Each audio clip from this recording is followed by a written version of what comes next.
امام مسلم رضی اللہ تعالی عنہ کی شہادت کے بعد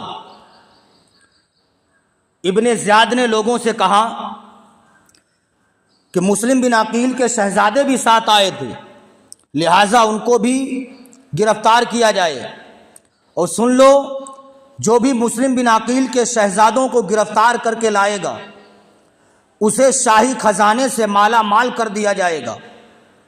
کئی کوفی ان بچوں کی تلاش میں نکل پڑتے ہیں۔ قاضی شریح جس کے پاس دونوں شہزادے تھے، قاضی شریح کو جب پتہ چلتا ہے کہ ظالموں نے حضرت مسلم بن عقیل کو شہید کر دیا ہے، قاضی شریح نے دونوں شہزادوں کو بلایا۔ بلانے کے بعد کہا، بیٹا آج رات ایک قافلہ مدینہ شریف جائے گا، تمہیں اسی کے ساتھ نکل جانا ہے۔ قاضی شریح نے جب دونوں شہزادوں کو دیکھا، قاضی شریح کی آنکھیں اشکبار ہو جاتی ہیں۔ بچوں نے پوچھا، بابا آپ میری طرف دیکھ کے کیوں رو رہے ہیں؟ ایسا تو نہیں میں لاوارث ہو چکا ہوں؟ کیا ہمارے سر سے سائے پدری اٹھ چکا ہے؟ کیا ہم یتیم تو نہیں ہو گئے ہیں؟ بچوں کی اس معصومانہ گفتگو نے قاضی کے دل کو ہلا دیا۔ قاضی شریح نے کہا، بیٹو ہاں، ظالموں نے تمہارے بابا جان کو شہید کر دیا ہے۔ اتنا سنا، دونوں بچے آپس میں ایک دوسرے سے بغل گیر ہو کر کے اس قدر روتے ہیں کہ ملائکہ میں کھلبلی مچ جاتی ہے، حوران بہشتی کے دل لرز جاتے ہیں۔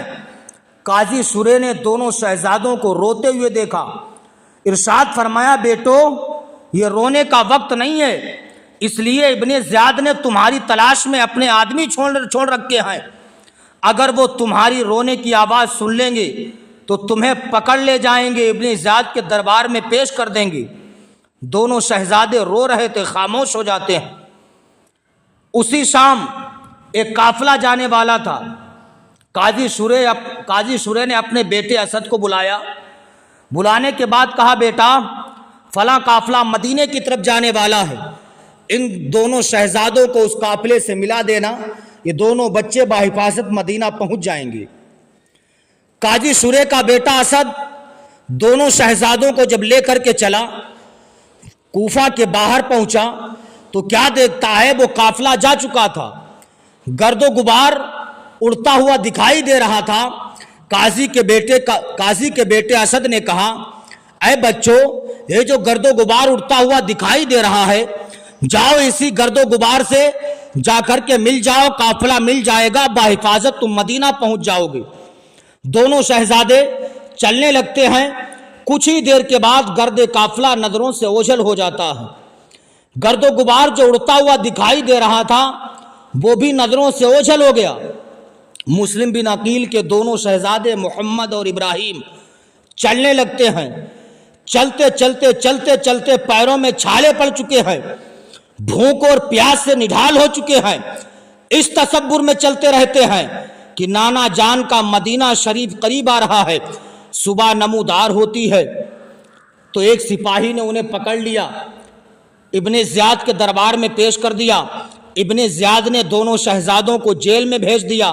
جیل کا داروغہ جس کا نام مشکور تھا، جیل کے داروغہ نے جب سنا یہ شہزادے مسلم بن عقیل ہیں وہ محب اہل بیت تھا، جیل کا داروغہ مشکور دونوں شہزادوں کو قریب بلاتا ہے۔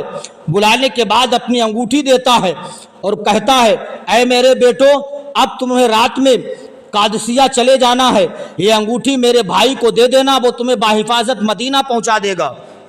چنانچہ جیل کا داروغہ مشکور رات کے وقت میں دونوں شہزادوں کو شہر کے باہر نکال کے کہتا، یہ قادسیہ جانے والا راستہ ہے، اسی راستے پر تمہیں جانا ہے، میرے بھائی کو میری انگوٹھی دکھا دینا ہے، وہ تمہیں مدینہ تک پہنچا دے گا۔ دونوں شہزادے کوتوال نے آزاد کر دیا، دونوں شہزادے چلتے رہے۔ چلتے چلتے چلتے چلتے پھر صبح نمودار ہو گئی۔ کیا دیکھتے ہیں، جہاں سے چلے تھے وہیں پر موجود ہیں۔ ایک درخت کی کھو میں چھپ کر کے بیٹھ جاتے ہیں۔ کوفے کی ایک عورت اس چشمے پر پانی لینے کے لیے آتی ہے۔ اس نے کیا دیکھا کہ دو بھائیوں کا عکس نظر آ رہا ہے، پانی کے چشمے میں دو بھائیوں کا عکس نظر آ رہا ہے۔ وہ عورت جب درخت کی کھو میں دیکھتی ہے تو کیا دیکھتی ہے؟ دو بچے بیٹھے ہوئے ہیں جن کے چہرے سے نور کی شعاعیں نکل رہی ہیں۔ اللہ اکبر کبیرہ۔ اب وہ عورت دونوں شہزادوں کو اپنے ساتھ لیتی ہے، اپنے گھر پہ لے جاتی ہے، بڑا خاطر و تواضع کرتی ہے، بچوں کے کپڑے گندے تھے کپڑے دھلتی ہے، نہلاتی دھلاتی ہے، خاطر و تواضع کرتی ہے، کھانا کھلاتی ہے۔ بچے تھکے ہوئے تھے، کمرے میں لٹا دیا، دونوں بچے سو گئے۔ ادھر رات کے وقت حارث کمبخت، نالائق، حرام الدہر اپنے گھر پہ پہنچتا ہے۔ پہنچنے کے بعد کھانا کھاتا ہے، کھانا کھانے کے بعد اپنی بیوی سے کہتا ہے میں سارا دن مسلم بن عقیل کے بچوں کی تلاش میں نکلتا رہا، سارا دن بچوں کو تلاش کرتا رہا لیکن مجھے بچے نہیں ملے۔ عورت نے سمجھایا کہ تم ان کے شہزادوں کو ابن زیاد کے دربار میں مت پیش کرنا ورنہ قیامت کے دن تمہارے پاس پیش خدا کوئی جواب نہیں ہوگا۔ عورت نے سمجھایا لیکن کمبخت نہیں مانتا ہے۔ ادھر عورت سمجھا رہی تھی، دونوں شہزادے اٹھ کے بیٹھ جاتے ہیں، آپس میں ایک دوسرے سے گلے مل کر روتے ہیں۔ تو بڑے بھائی نے چھوٹے بھائی سے رونے کی وجہ دریافت کی تو چھوٹے بھائی نے کہا اے میرے بھائی، میں اس لیے رو رہا ہوں، ابھی میں نے خواب میں نانا جان کی زیارت کی ہے۔ نانا جان نے پوچھا اے مسلم بن عقیل، تم یہاں آ گئے ہو، اپنے شہزادوں کو کس کے سپرد کرائے ہو؟ نانا مصطفیٰ نے کہا، بابا جان نے نانا مصطفیٰ سے کہا آقا کچھ دیر کے بعد وہ بھی یہاں حاضر ہونے والے ہیں۔ دونوں شہزادے ابا ابا کہہ کے رو رہے تھے۔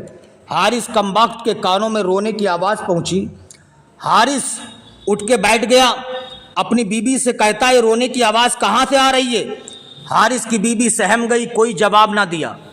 حارث کی بیوی پھر جب اس نے پوچھا، حارث کی بیوی نے کہا کہیں پاس میں بچے رو رہے ہیں، ان کے رونے کی آواز آ رہی ہے۔ اتنا کہا، حارث کمبخت نہ مانا، خود اٹھتا ہے، اٹھنے کے بعد چراغ جلاتا ہے، اسی کمرے کی طرف جاتا ہے جہاں دونوں شہزادے ابا ابا کہہ کے رو رہے تھے۔ حارث کمبخت نے دونوں بچوں سے پوچھا تم کون ہو؟ بچوں نے یہ گھر اپنا گھر سمجھ رکھا تھا، اس لیے صاف صاف کہہ دیا ہم فرزندان مسلم ہیں۔ رو رو کے کہنے لگے سید بھی ہیں، معصوم بھی ہیں، بے پدر بھی ہیں، مسافر بھی ہیں۔ حارث ظالم دونوں شہزادوں کو بالوں کو پکڑ کے گھسیٹتا ہوا گھر سے باہر لاتا ہے، مارنا شروع کرتا ہے۔ حارث کی بیوی نے جب یہ منظر دیکھا، حارث کی بیوی قریب جاتی ہے، اپنے شوہر کے قدموں پر سر رکھ دیتی ہے، رکھنے کے بعد کہتی کمبخت ان بچوں کو مت مار، ان کے چہرے تو دیکھ چاند کی طرح چمک رہے ہیں، ان کے چہرے سے نور کی شعاعیں نکل رہی ہیں۔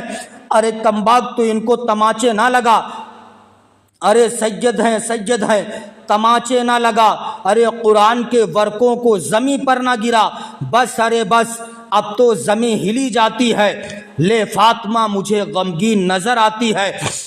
حارث کی بیوی دونوں شہزادوں کو بچانے کے لیے جو بھی کر سکتی تھی کر گزری۔ ظالم دونوں شہزادوں کو لے کر کے نہر فرات پہ پہنچتا ہے، پہنچنے کے بعد تلوار کو نیام سے نکالتا ہے، دونوں شہزادوں کو قتل کرنے کے ارادے سے قریب پہنچا۔ پہنچنے کے بعد شہزادوں نے کہا تھا کمبخت تو قتل کسے کرنا چاہتا ہے؟ کیا تیرے دل میں رحم نہیں ہے؟ ہم بچوں کو تو مارنا چاہتا ہے؟ حارث کمبخت نے کہا تھا ہاں میرے دل میں رحم نہیں ہے۔ ان بچوں نے کہا تھا کہ اگر تو چاہے تو ہمیں چھوڑ دے۔ ظالم نے کہا تھا میں ہرگز تمہیں نہیں چھوڑوں گا، ہم تمہارے سر لے جا کر کے ابن زیاد کے دربار میں پیش کریں گے، شاہی خزانے سے مالا مال کر دیے جائیں گے۔ تلوار لے کر کے بڑے بھائی کی طرف بڑھتا ہے۔ بڑے بھائی چھوٹے بھائی نے کہا تھا، چھوٹے بھائی نے کہا تھا اے کمبخت حارث پہلے مجھے قتل کر لے، میں اپنے بھائی کا تڑپتا ہوا لاشا نہیں دیکھ سکتا ہوں۔